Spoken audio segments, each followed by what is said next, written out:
Well, good morning, everybody. Oh, what are we going to do? What are we going to do? Listen, no action is still an action. It is a decision. It is a vote. It is a signed authorization allowing your life to remain exactly the fucking way it is. So when you take no action, zero magic occurs behind the scenes. No boundary enforces itself. No debt pays itself. A manuscript will not write itself. Businesses don't launch themselves, and relationships do not repair themselves. Toxic people don't suddenly awaken with this amazing self-awareness, emotional maturity, and a handwritten apology prepared on monogrammed stationery. You stay right the fuck where you are. Same frustration, same excuses, same interruptions, same resentment. The same goal you've been discussing since the last decade. Darlings, come on now. It's 2026. The last decade was 6 years ago. 2018 was 8 years ago. Think about that for a moment. A child born in 2018 is now old enough to form opinions, to ask those uncomfortable questions, operate technology better than most of the executives I know, and expose family secrets in the checkout line at good old Target. Okay? Some of you are still making decisions with fears, expectations, habits, relationships, and coping mechanisms that you carried into the 2000s, the 2010s, the 2010s. No, absolutely not. You do not get to demand a 2026 life while continuing to fund the 2018 version of yourself, who is barely surviving, consistently shrinking, over-explaining, over-apologizing, waiting, tolerating, and dare I even say pretending. We're going to revisit that person. We're going to thank them for getting us here. Then we're going to remove them from the queue, because this year is the year we reinvent, we reinvest, and we revisit our true selves beneath all the shit that we have accumulated while trying to be the acceptable people to people who were never qualified to ever even define us. Today, we begin defunding. Something we can all agree with: defunding the bullshit. Not next Monday, not after the holidays, not once Karen approves, not once the kids start back to school, but today. Today. Good morning, my salty darlings, and welcome back to my corner of the multiverse for your hump day guilty pleasure. This is the Salty Goddess Podcast. I am, of course, am Margaret, your resident purveyor of uncomfortable truths, audacious ambition, elevated standards, and the occasional verbal slap delivered with excellent diction. Now, please follow, subscribe, download, review, share, alert the village elders, and notify the authorities. Tell your friends that you have just located the most sophisticated little podcast where personal development is not coated in glitter, softened with meaningless affirmations, and served alongside a vision board that has done absolutely nothing since the early 2000s. Last week, we discussed what is and what is not fucking fundable. We established that your most valuable currency is not money. It is time. Money can be lost and earned. Tuesday afternoon is gone. All right, Wednesday morning, friends, your hump day. Remember those 5 hours you spent arguing with somebody about shit that doesn't even matter? Gone. 10 years maintaining an identity that you hated because changing might disappoint others? It's gone. Time doesn't give you a refund. So we ask you whether your goals, relationships, activities, obligations, and identities deserved another portion of the life that you have remaining left. That countdown timer that's ticking off the seconds until you expire like a carton of shitty milk. This week, we're not repeating that audit. We already know that some of this shit, most of it actually, is not fundable. So the question is, why are you still funding it? Why take meetings that are pointless? Why do you keep attending them? You know the relationship is one-sided. You know that friend, I'm saying it in air quotes, who never supports anything you fucking do? You are the one supplying the side that holds the relationship up. You know the project that you wanted to be involved in that really doesn't have any return on investment? You keep donating those weekends. You know the argument that'll never change anything because that person is a narcissistic piece of shit manipulator? You keep writing those dissertations. You know the goal that belongs to your parents, to your profession, to your spouse, or, dare I say, even to an outdated version of yourself. You keep pretending it belongs to you. At some point, awareness without action becomes another form of avoidance. You're no longer confused. You're hesitating. And hesitation, when prolonged indefinitely, becomes a lifestyle. So, inaction is not neutrality. People speak about inaction as though it preserves options. I'm just not making a decision yet. That's what I hear people say all the time. I just don't have enough information to make a decision. I'm still processing. That's a decision, friends. I'm going to wait and see. You're choosing to remain inside the current conditions that are fucking you over while your time on that clock continues to tick down. It continues to move. Inside your brain, you're saying, I don't want to make the wrong choice. But when you make no choice, you are allowing the existing situation to continue making choices for you. Inaction is not neutral. It has consequences. When you avoid setting the boundary, their shitty behavior continues. When you avoid addressing the debt, interest continues to compound.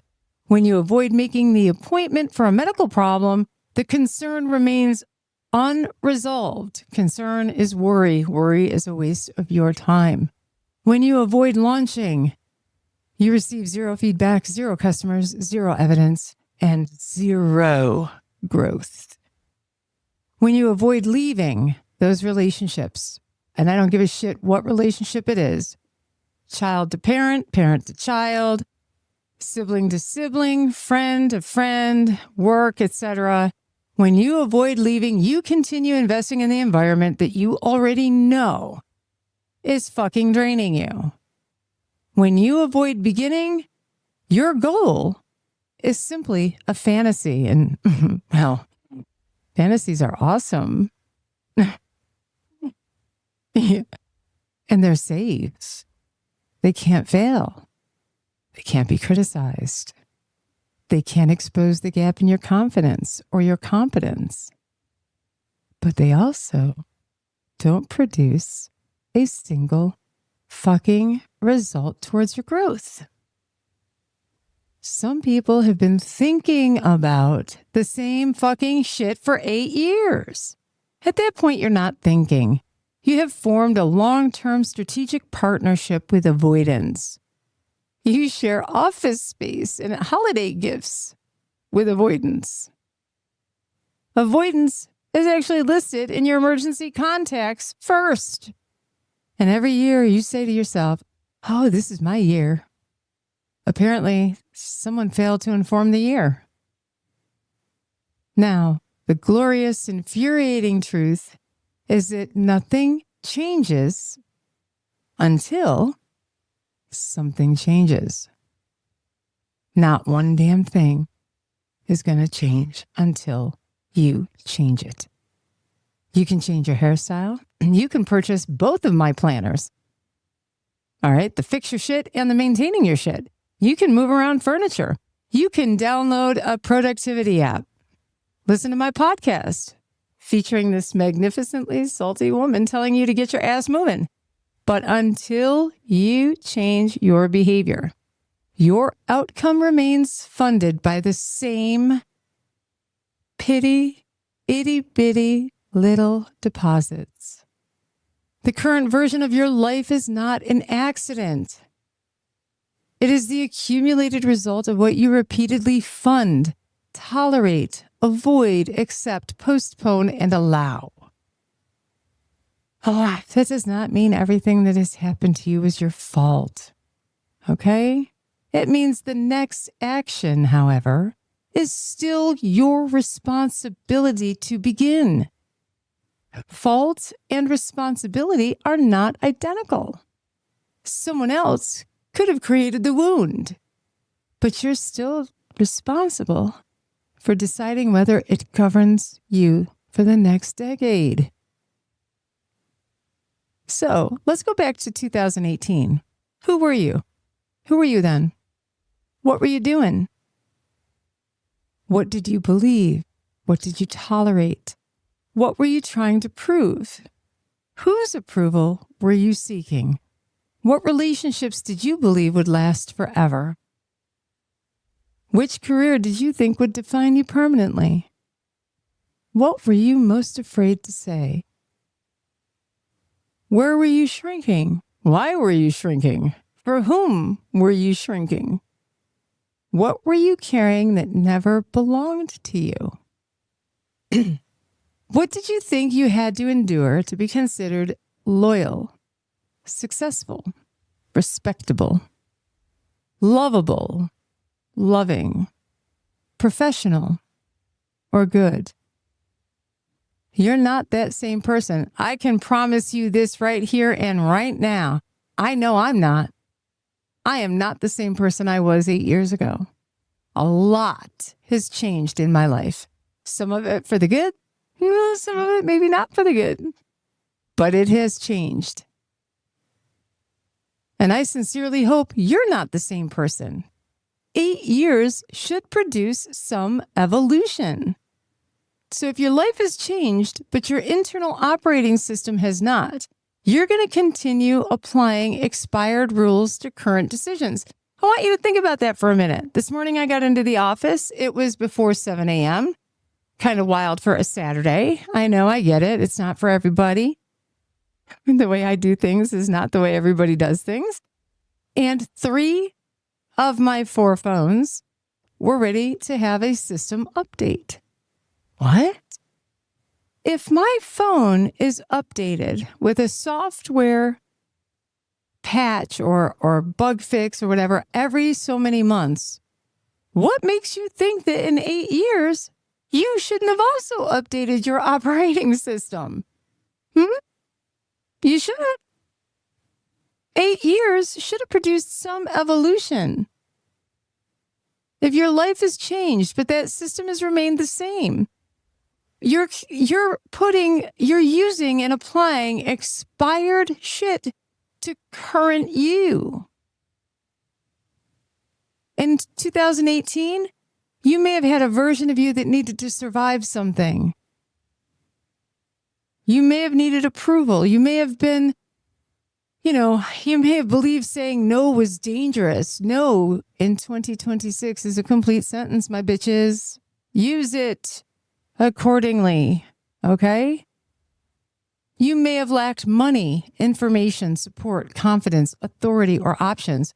In 2018, I didn't even have all the degrees that I have today or all the post-nominal letters or the post-degree certificates or specialty certifications that I have today. I added those like gangbusters into 2020 and beyond. So yeah, a lot has changed. So money, information, support, confidence, authority, and options. You may have lacked all of those things in 2018. Honor that person. Look back and go, holy shit, look what I have accomplished since then. Look at what I did with what I had. But allowing the knowledge that you had in 2018 to run your 2026 budget is kind of asinine. I mean, COVID hit and a 2x4 went from like $1.90 to fucking $4. It got real expensive to build shit. Okay, so you can't be using the 2018 budget. If you were the person that accepted the crumbs because crumbs felt safer than hunger, that person today should not be determining your current relationship standards. The person who feared professional rejection should not control your visibility today. If you believed rest had to be earned in 2018, today, your 2018 self should not be managing your health. Trust me. If you thought family access was unencumbered, permanent, unrestricted, your 2018 self should not be controlling the throne room guest list. If you believe that every criticism required a response, okay, you should not be the one that has access to your social media passwords today. Your history deserves acknowledgement. It deserves that, nod. I see you. I know what you were. I know what you went through. But it does not automatically deserve continuing authority over everything. Some of you are still reacting to people who no longer exist. You're still proving something to a parent who's long gone, defending yourself against a former spouse, trying to impress a schoolmate who hasn't thought about you in 20 years. You're trying to win acceptance from an industry that has repeatedly shown you it rewards conformity more than it rewards competence. You're rehearsing arguments with people who have moved on to disappointing someone else. You're financing ghosts. Ghosts aren't fucking fundable. It's time for you to revisit your true self, not the performed self, not the professional title, not the family role, not the version trained to keep everybody comfortable. Who were you before you learned that authenticity came with consequences? What interested you? What energized you? What mattered before you began making every decision through the anticipated reactions of other people? Revisiting your true self does not mean returning to the past. It means recovering what was authentic before survival required you to camouflage your authenticity. So, what are the things that you should be defunding immediately? Let's do five things. Defund fake urgency. Not everything that's marked urgent is important. Some people create urgency because planning would require them to be competent. They procrastinated. They ignored the warnings. They failed to schedule. They didn't read emails. They forgot about deadlines. Now they arrive, breathless, waving their emergency above their head as though it's an Olympic torch. And somehow you're expected to abandon your priorities because they failed to manage theirs. Poor planning on their part does not constitute an emergency upon yours. No. No is a complete sentence. No. Their lack of planning does not become your emergency. So before you react, ask yourself, is this truly urgent? Does this belong to me? What's going to happen if I don't intervene? Am I the appropriate person? Was this preventable? Will rescuing them teach them that I will always absorb their consequences? Because if that's what if that's what rescuing them is going to teach them, you're screwing yourself over. Sometimes the appropriate action is to help. Sometimes it's to provide direction. And sometimes the appropriate action is to allow them to experience the consequences of their own choices. That's not cruelty. It's not cruelty at all. It's refusing to become an unpaid subscription service for preventable chaos. All right? Every ringing telephone is not a siren on a police car trying to pull you over. It's not a subpoena. Do not treat every email marked as high priority as if it's a 5-alarm fire. It might be a fire, but it might not be your fire. Okay? Some people mark everything urgent because nothing receives their attention until it becomes a crisis. That, my friends, is not a religion I choose to join right there. You know how I feel about religion anyway, so yeah, no, it's not happening. All right, defund the dissertation. You do not need to write a legal memorandum every time you say no. No, I'm not available. No, that date and time does not work for me. No, I'm not participating in your fucking reindeer games. You don't need an appendix. You don't need footnotes. And you don't need an emotionally annotated bibliography. Every unnecessary explanation gives someone more material with which to negotiate against your boundary.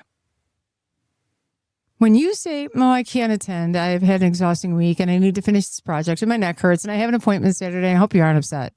What they hear is, several portions of this explanation can be challenged. So they respond with, "Well, you can finish the project on Sunday. You don't need to stay long. We'll come pick you up." Everybody's tired. It's 2026. Now you're defending your own decision before a jury that you never impaneled. Try this instead. "No, thank you." Dead stop. And let the silence sit there. You don't need to rescue people from the discomfort created by your boundary or your silence. You're not a customer service representative assigned to ensure everyone enjoys your no. I'm not customer service. I'm customer experience. And you may experience some discomfort when you start asking me for assistance. Because when I say no, that's all there is to it. All right, you can be respectful, but you don't need to be negotiable. Defund the dissertation. Remember what I said? Defunding these projects are all things we can get behind. Defund performative productivity. Don't take another course. Don't buy another course. Don't buy another notebook. Don't buy another application. Don't buy another color-coded dashboard or another planning retreat. Okay? Another 3-hour meeting to prepare for the 45-minute task you still haven't started yet. How many of you have planning meetings? Oh my God, they're so exhausting sometimes, aren't they? Yeah. Tools are useful when they support action. They're worthless when they replace action. Otherwise, you're just out there shopping for the sensation of competence. And that's actually incompetence. Performative productivity is dangerous. It's dangerous because it looks responsible. You look busy, you're exhausted, you have files, you have systems, you've got 12 to 24 browser tabs open on your one monitor or your two monitors. Unlike me, I've got the 12 monitors and I've got 50 tabs open on all of them, but I'm actually doing something with them. You've highlighted an entire book, but you didn't do the thing. You didn't do the thing. You didn't send the invoice. You didn't submit the proposal. You didn't schedule the appointment. Did you write a chapter in that book? Did you make the call? Enforce the boundary? Did you publish the book? Did you leave? Did you leave? Did you begin? There's a point when preparation stops supporting action and begins protecting you from action. You don't need another hour of research or 10 minutes of courage. or, pep talk. A planner is not a spell book. The Fix Your Shit Planner and Guide will help you identify what you need to change to get on track. The Maintaining Your Shit Planner will help you sustain the systems once you build them. But neither planner is going to arrive at your office from Amazon and complete the proposal for you, block the jackhole, reconcile the account, and prepare breakfast while you sleep. They are fucking planners, not house elves. A planner sitting unopened on your shelf or on your desk or on the floor next to your foot is not an operating system. It's some decor. It's a tool. Tools don't work unless you use them. Use the fucking tool. Oh, it's exhausting. Anyway, defund one-sided relationships. Let me tell you, relationships require and are based on mutual investment. Not necessarily perfectly equal investment every single day. Life doesn't work that way. People become ill, they grieve, they struggle. Sometimes one person carries a bit more. But that's in the short term. In the long term, that support is mutual and the carrying is mutual. Over time, it literally is a 50-50 split. All right. And if you're in a real relationship and you understand how this shit works, you know that there are days that you carry 10% and there are days that you carry 90%. But if one person provides all the care, all the communication, all the forgiveness, all the money, all the planning, all the managing, the accommodations, emotional labor, and repair, bitches, that's not a fucking relationship. That's sponsorship. Okay, are you a philanthropic organization? Get the fuck out of here. You're not. So ask yourself this. If I stopped initiating contact, would there be contact at all? If I stopped rescuing them every time they needed something, would they remain? If I stopped paying, arranging, reminding, excusing, and repairing, what the fuck would be left? Do they value me or do they value my value? In other words, my function, my availability. Do they love me or do they just love the fact that I show up every time they ring a bell? Do they respect my boundaries or do they just get off on my lack of them? And there are people out there like that. You are not obligated to maintain a relationship entirely through your own labor because it has existed that way for so long. Longevity is not evidence of health. Prison sentences also have duration. Relationships should be renegotiated or reduced, or they should be removed from the throne room and maybe even from the realm. Some should be escorted beyond the realm, across the moat, past the drawbridge, and given directions to a completely different queendom. And you don't have to hate a person to stop funding their access. You can look at this objectively, without emotion, and say, the ROI here does not justify the continued cost. It's that simple. Friends, it's that fucking simple. All right? Defund rumination and irrelevant critics. Reflection is fundable. Reflecting upon who you are, what you are, where you are, that's fundable. Rumination is not. Reflection asks you, what happened? What did I learn? What should I do differently? It's like an after-action report. Rumination asks the same question 3,000 times while rejecting every answer that does not involve continued self-punishment or self-flagellation.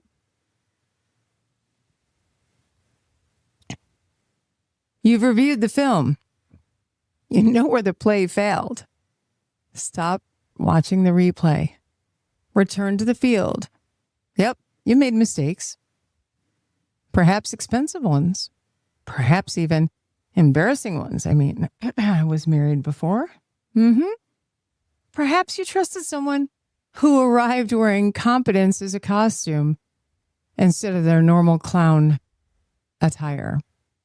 Perhaps you ignored your instincts. You stayed too long. You left too early. Maybe you were just straight up fucking wrong.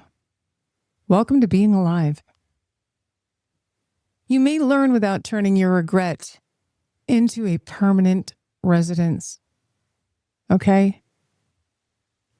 It's not a permanent residence, regret. It should be fleeting. Right? And then let's talk about those detractors. People who have never attempted anything are frequently astonishingly generous with their criticism. They'll tell you all about why your business failed, why nobody read your book, why your podcast didn't grow, why changing careers in your 50s is foolish, why you're too old, too young, too loud, too ambitious, too much. They've contributed no time, money, labor, expertise, or risk. So why the fuck are you giving them voting privileges? Stamp denied. Denied.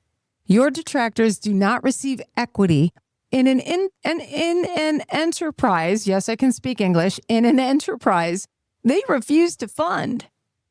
You can hear their opinions, but you are not required to enter them into the official record. You do not have to take all that shit under consideration. Whatever. That's what I got to say. Anybody who hasn't tried to do the things that you've done, that want to offer all the criticism in the world, this is what I got to say. Oh, good for you. And that's about it. Remove doubt. So defund doubt from your brain, from your circle, from the management of your life. External critics are irritating as fuck, but the internal critic is dangerous because it possesses the complete, unedited archive. It knows every failure, every rejection, every embarrassing attempt, every embarrassing thing you've done, every unfinished project, every moment when you were not as competent, confident, polished, or prepared as you wanted to be, or as you wanted to appear.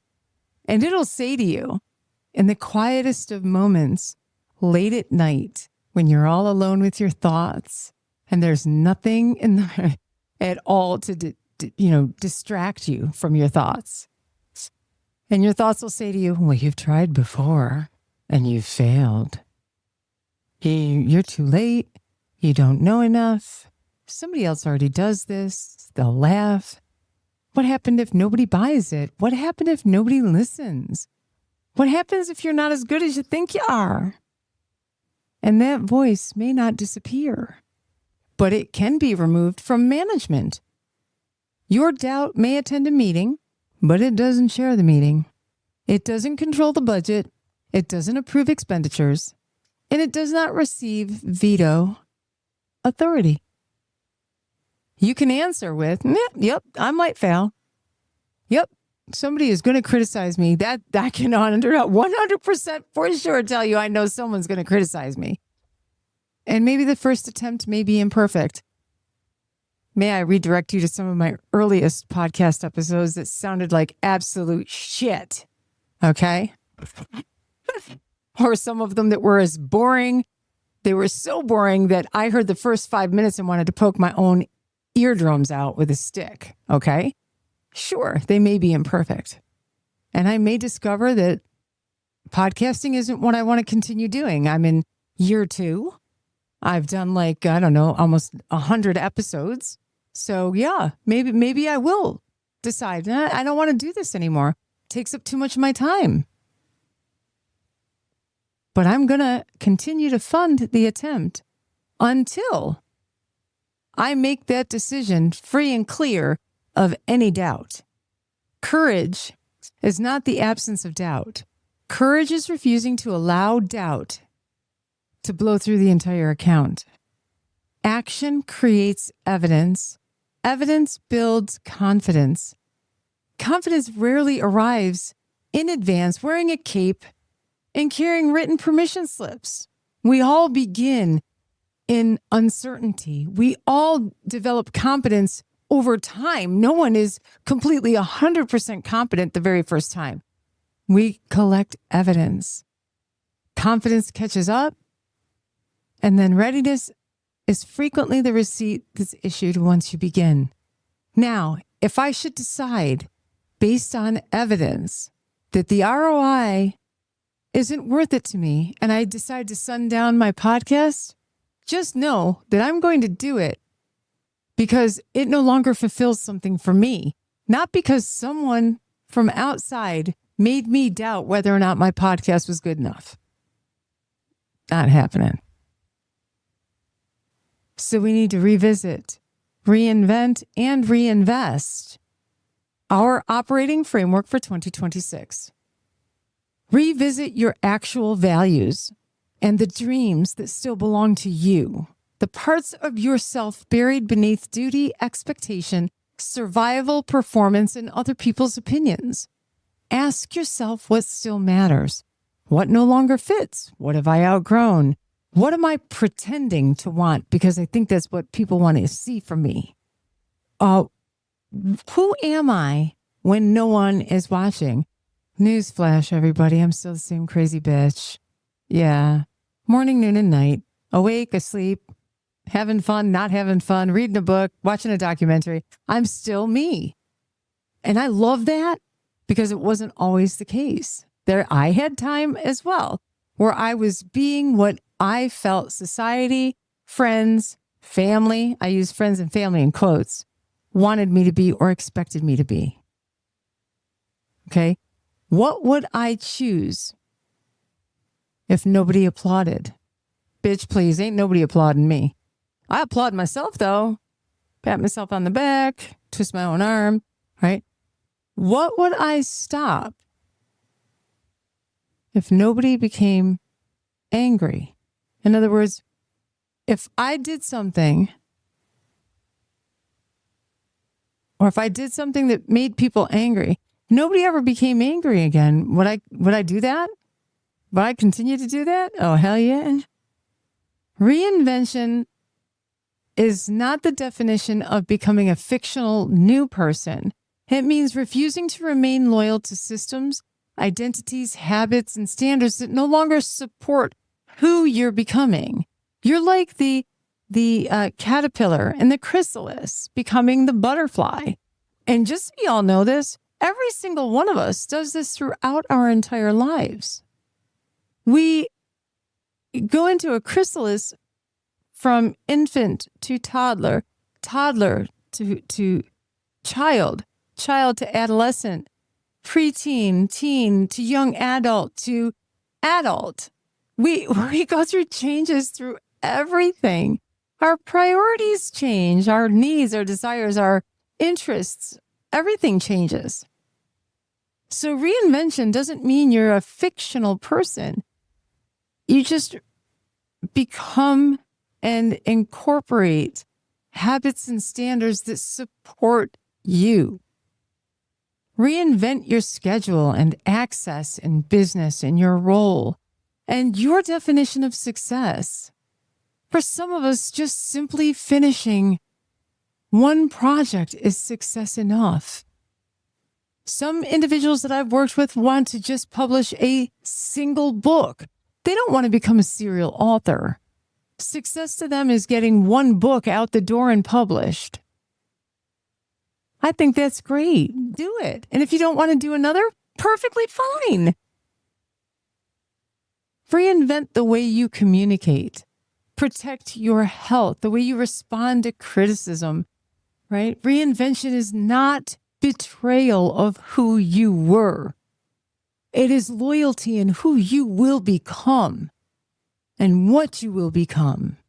You are allowed to update your operating system. You don't need to keep using Windows 95 because it served you well in 1995. So why are you using the software that ran you in 2018? So once you stop funding the bullshit, that funding, you can redirect it. You redirect that currency elsewhere. But if you defund and you don't reinvest, it creates an empty account vulnerable to the next distraction. So reinvest the recovered time into your health and peace, your competence, your financial stability, reciprocal relationships, creativity, rest, education, business, that book, your legacy, or into whatever truly belongs to you.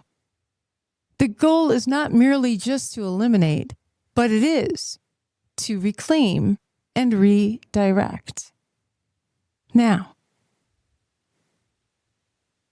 you get 72 hours. This is not a 30-day challenge, not a 12-month strategic vision. 72 hours. In the next 3 days, take 4 actions. Stop, cancel, decline, delegate, mute, block, remove, or end the one thing that is not fundable. Don't consider ending it, end it. Schedule one action that supports your future. So make that deposit, whether it's making an appointment, sending an invoice, writing the words, submitting the application, transferring the money, or recording an episode for a podcast. Say one necessary no. No dissertation, no appendix, no emotional bibliography. Cultivate one piece of evidence. Document what you completed, not what you intended, but what you completed. Evidence. A confirmation email, a completed page, a scheduled appointment, a transferred payment, a submitted proposal, a block number. Evidence rebuilds your own self-trust. All right? Open your Fix Your Shit planner and guide and say what needs to change. Open your Maintaining Your Shit planner and say what must continue. One is for restructuring, one is for sustaining. Use whichever reflects your present stage. Use both when necessary, but whatever you do, use them both. Now, my darlings, 2018 is gone. The person you were deserves compassion. They do not automatically deserve another term in office. It is 2026. Limit terms, term limits. Revisit your true self. Reinvent the systems that govern your best days. Reinvest your time into what deserves the life you have remaining. Defund the fake urgency, the over-explaining, the performative productivity, the one-sided relationships. Defund rumination and detractors with no skin in the game. And defund that internal voice that you mistake. Okay, fear for wisdom. And take action, because no action is still an action. It is an authorization for everything to remain exactly as it is. You don't need universal approval. You don't need to eliminate every doubt. You don't need a perfect plan. You need one subtraction, one deposit, one boundary, one piece of evidence. That's how movement begins. It's how identity changes. It is how confidence is built. This is how you stop financing the version of yourself who is merely surviving, and you begin funding the version of you who is living deliberately. Friends, this has been the Salty Goddess Podcast. Thank you for joining me in my corner of the multiverse. I'm Margaret, reminding you that your past may present evidence, but it does not hold veto authority. Until next time, stay audaciously authentic. Keep your standards savage, and remember, you can't build a 2026 life with 2018 fears, 2018 boundaries, 2018 tolerances, and 2018 excuses. Revisit, reinvent, reinvest, and get your fucking ass moving. Because if you do nothing, nothing changes, and you stay right the fuck where you are. See you next week. Thank y'all for joining me.